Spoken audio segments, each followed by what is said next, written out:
What's going on, you guys? Welcome back to the channel. Today we're playing Session, talking about things that you should absolutely know about the game. And this video isn't specifically for those that are brand new to Session. Two of these things I just discovered myself earlier this week, and I've been playing the game for almost 2 years now. So let's jump right into it. And before we do, if you could just take a second, click that little like button. It helps out way more than you might think. It's really easy to do. Seriously, I'm not even asking. Just do it. Click the button. Do it! All right, let's get into it. The first thing on the list, I just want to get out of the way as fast as possible because I think it's the most obvious, but the amount of comments that I've seen on YouTube videos or in Facebook groups dedicated to skateboarding games all about trash talking Session, it's just unbelievable. And I'm cool with people just not liking a game because not every game is going to be meant for everybody to enjoy.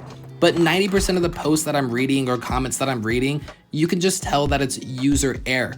It's people that haven't really put enough time into the game to get good at it. And for those that have played Session, you know this game has a massive learning curve to it and everything is adjustable. So take your time, learn the settings, figure out what it is that you like the most, and then put the hours and hours into actually playing the game.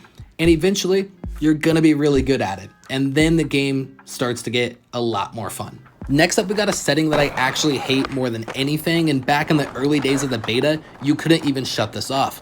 But it's doing reverts by double tapping the trigger, because I would go to set up for a grind and this would happen time after time. So I recommend, if you're new to Session, head over to your settings and shut off the revert option. And don't worry, you have two different ways to do a revert. You don't have to have the double tap on the trigger in order to do reverts. All you have to do is queue up a power slide and tap either the left or right trigger, and you can still do a revert that way. And this way it saves you from accidentally reverting and messing up over and over again. Now this one, you can call me out in the comments, but I didn't know you can do this. But whenever you're having a little session at a spot and you decide that you want to start skating switch, just double tap Y or triangle depending on what console you play on, and you'll be in switch stance. I've been getting on the board and doing a revert or a 180 in order to get into switch, and apparently you've been able to do this for a really long time. Okay, this next thing is actually one of my favorite things about Session because everything is skatable. If you can find a way to it, you can most likely skate it. For example, take this caution sign right here, use the object dropper, line up a ramp, and you can grind that little metal piece that's sticking out right there.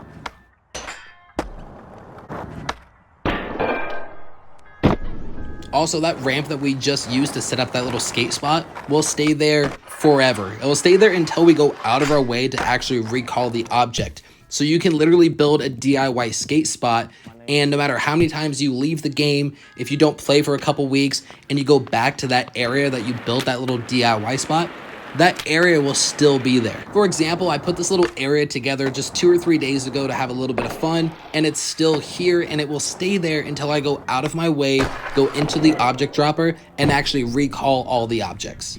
And sadly, here's another one that I just didn't know about ahead of time, but if you're ever in a mission and you forget what the objective is, you can go to your skate log and you can look at the objective. But I just found out the other day that if you just tap your left stick, your objective will show back up in that top left corner, so you don't have to go to the menu and go through all of that. I don't know how I'm just now discovering this, but thank you whoever shared that information on Facebook the other day, because clearly I needed it. And now for the last one, because people always ask me if my shoes are a mod, and they're not. You actually have a customizable option for every piece of clothing. So pick whatever clothing you want, in this case shoes, and go to the creature related items. There's always a couple of them, but one of them for every category is customizable. So go through whatever you like with your shoes, color wise, pretty much just make your own custom dunks because that's the only option it really offers, but at least you can have something custom. And like I said, this is available for every piece of clothing, just one option per piece of clothing. So a hat, hoodie, shirt, and pants can all be customized as well as your shoes. But my favorite thing about the shoes is if you actually look, the soles have a color option as well. You can't really see it when you're picking it out, but when you're skating, it really shows. And remember that everything you buy from the skate shop gets stored over at your apartment as well. So you can have up to 5 different colorway options for the customizable shoes. I like the white on orange or the black on red, completely up to you. But that's it for the video, guys. If you enjoyed it, please drop a like if you haven't already. And if you're not subscribed to the channel, then you're just wasting time because I cover everything in the skateboard video game genre. I'll see you guys in the next video. Thanks for watching.